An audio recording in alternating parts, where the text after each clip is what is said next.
στο γήπεδο για προθέρμανση και αυτά και βλέπει τον κόσμο.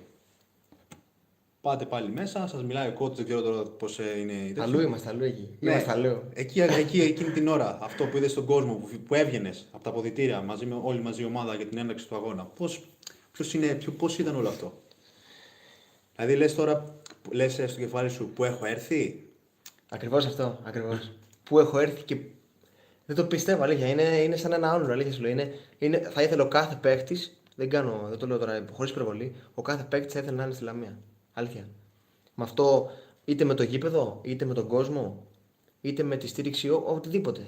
Είναι εξωπραγματικό αυτό που γίνεται, αλήθεια. Δηλαδή μπήκα εγώ να κάνουμε ζέσταμα και έβλεπα κάτω το χορτάρι και λες δεν γίνεται να μην παίξει καλή μπάλα εδώ, ή δεν γίνεται να μην τρέξει, ή δεν γίνεται να μην μαρκάρεις, ή να κάνεις τάκλι, ή να μην παθιαστείς ακόμα.